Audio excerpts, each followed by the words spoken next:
Ju përshëndes të gjithëve. Tregohet se çdo gjë filloi në vitin 1947. Mund të jetë e vërtet? Kjo është teoria e disa konspiracionistëve. Teksa këtu bie pak ves, pra një shi i holl, unë vura kapuçin dhe doja t'ju tregoja sepse përveç se është një vend i bukur, por ja vlen sepse me këtë mjegullën këtu pas meje mund të tregosh histori vërtet të bukura. Ka një pafundësi gjërash dhe informacione që mund të flasin për këtë argument, por unë do prek vetëm ato gjërat më të rëndësishme. Atëre, kush është rastësisht i gjithmonë që nuk e ka bërë ende le ti bëj like faqes dhe videos që të shihemi sërish dhe ju falenderoj që jemi prerë bashkë. Tregohet që çdo gjë filloi në 2 korrik të vitit 1947, pra teknologjia jonë e zhvilluar që ne gëzojmë sot. Po si?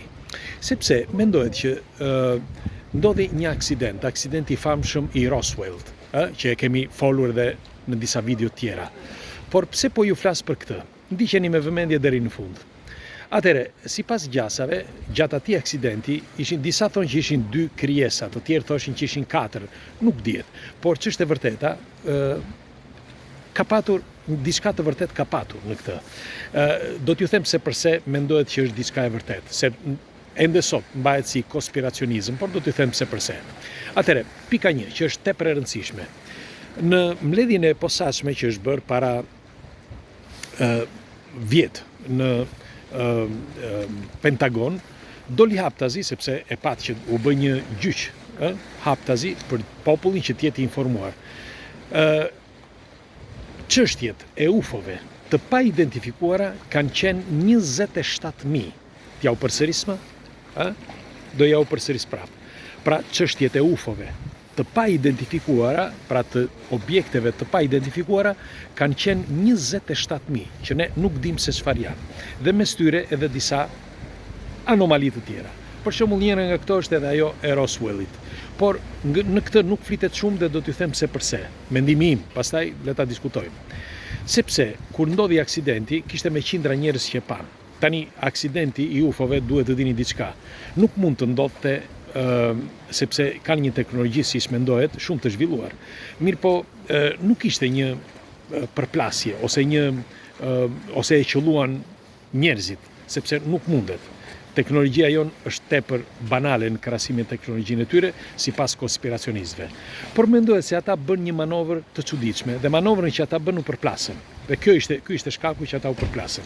Dhe në përplasje u afruan disa njerëz, kishte me qindra që u afruan, që pan dhe keni dokumentar pafund që tregojnë këtë, dhe disa prej tyre, pra të këtyre njerëzve, pan edhe një qenie që dilte nga objekti. Pra këto janë të dhënat në dokumentarin që ju ndoshta nuk e keni parë, po unë ja këshilloj që ta shihni, për sa i përket Roswell case, pra çështjes së Roswellit. Dhe çuditërisht, që të gjithë këta kanë pasur vizita nga Men in Black, pra nga njerëz më ndiqni me vëmendje, nga njerëz që mendohet që nuk janë, ose janë të shërbime sekrete, ose janë të një forme të tjetër jete, që mendohet që mund të zbërthejnë enigma në trurin e njeriut, mund të lexojnë mendjen e njeriut dhe mund t'i marrin informacione ose mund t'i ndërpresin ato informacione në trurin e njeriut. Me anë të disa teknologjive që kanë, si për shembull ai fleshi që bëjnë etj. Por çudia është që të gjithë këta kanë patur disa vizita, pra vizita nëpër të gjithë këta njerëzit që ishin atje. Dhe përveç se shumë prej tyre janë marrë në pyetje. Pra ky është fakti tjetër.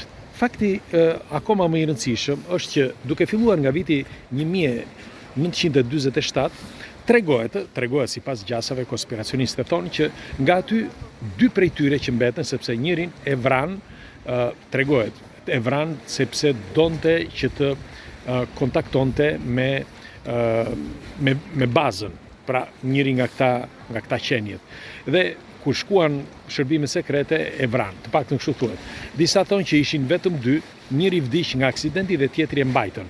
Dhe pikërisht ata që mbijetuan, nëse ishte 1 ose 2, po themi, dhanë informacione tepër të rëndësishme në shërbimet sekrete që bën zhvillimin e njeriut, duke filluar që nga kompjuteri, nga fibra optike, nga telefonat celular, etj. Pra, dhe mikroprocesorët që janë, duhet të dini që mikroprocesorët janë gjëja kryesore. Dhe në këta në këto informacione, shërbimet sekrete çfarë bën?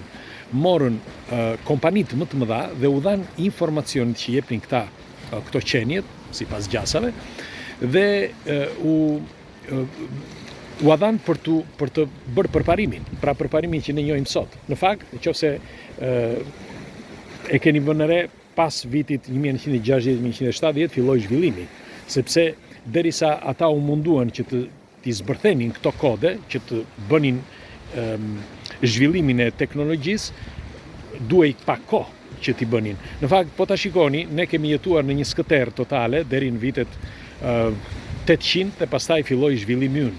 Sepse mendohet që nga vitet 800 filluan kontaktet, ku na dhanë trenin e parë pra me avull, dhe ato ishin teknikat e para që le themi mësuan njerëzit që të bënin zhvillimin. Dhe ne kishim mira vite në skëterë dhe duke filluar nga viti 1800 filluam që kishim zhvillimin. Mirë po zhvillimi nuk po bëj ashtu siç duhej dhe ndërhyn edhe njerë sipas gjasave dhe aty nga pas luftës së dytë botërore, sepse u futën në luftën e dytë botërore që mos të bëheshin shkatërrime të mëdha dhe pastaj nxitën, le të themi, disa shpërthime që të ndalonin, të tregonin forcën dhe të ndalonin luftrat në përgjithësi, sepse bota mund të shkatërrohej totalisht, njerëzimi mund të shfarosej pra nga këto shpërthime. Dhe ky ishte shkaku që tregohet që bëri atë dyndjen e madhe të teknologjisë sonë që filloi pas vitit 1980. Pastaj në masi, sepse në fillim ishte në ushtri, në bazat ushtarake, pastaj në shërbime sekrete dhe pastaj erdhi njeriu, duke filluar nga telefonat, kompjuterat e tjerë, që filloi Bill Gatesi nga vitet 80 e tjerë. Pra, mendohet që ky ishte shkaku, por ka dhe diçka tjetër. Në vitin 1960 e ca, morën disa mblodhen, pas luftës së dytë botërore, mblodhen disa shkencëtar që të bënin zhvillimin, sepse duhej që të kishin kontaktin që të mblidhin njerëzit dhe diturin dhe ta shpalosnin. Dhe çfarë bën? Mblodhen këta, si mund të quhen, të përzgjedhurit e stacionit NASA, ku shumë prej tyre, disa kishin punuar me nazistët, si për shembull Von Braun që ishte drejtori i, po kthejmë te se ka shumë zhurmë aty, është hapën Mercato këtu tani. Dhe po thosha, Von Brauni kishte punuar me nazistët, ai u bë drejtori, pra e emëruan drejtorin e NASA-s. Dhe drejtori i NASA-s ishte më i rëndësishmi në atë kohë, si edhe sot për shembull, sepse përveç se fluturimeve në hapësirë, por janë ata që kontrollojnë edhe zhvillimin nëse për sa i përket teknologjisë që ne kemi, sepse duhet të dini që në stacionin NASA ka buxhet madhështor pikërisht për zhvillimin e teknologjisë së njeriut, përveç se lëvizjeve dhe udhëtimeve hapësinore. Pra, po ta shikoni edhe në këtë ecurinë e njerëzimit, pra ka patur gjithmonë disa dyshime, si mund të quhen, të qoftë të këtyre personazhëve që kanë bërë zhvillimin e njeriut, që kanë qenë në krye të zhvillimit, por edhe vetë zhvillimi që nuk dihet se nga kush erdhi, nga si erdhi. Dhe që të gjithë pretendojnë që erdhi pikërisht nga viti 1947, po flas për kompjuterat, telefonat e tjerë. Sepse nëse mbani mend, pra nëse do flasim vitin kompjuteri i parë është krijuar pikërisht në atë kohë. Në ato kompjuteri parë që ishte sa një dhomë, le themi, pastaj ne atë lloj kompjuteri që ishte sa një dhomë tani e kemi në një telefon të vetëm. Dhe tregohet që mikroprocesorët dhe gjithë zhvillimi ynë lindi pikërisht nga ai moment. Dhe këto qenjet, sipas gjasave që mbijetuan, ndejtën në një kohë të gjatë, nuk di se çfarë ndodhi më vonë, por unë do them vetëm ato teoritë konspirative që fliten, por në të gjitha teoritë e mëparshme tregohet që ishte vetëm një nga këto qenie që kanë bërë, gjoja i bën dhe intervista, gjoja e mbajtën për një kohë të gjatë, dhe mendohet që pas disa 9 muajsh, një gjë e tillë, ndoshta edhe më shumë, disa thonë 9 vjet, që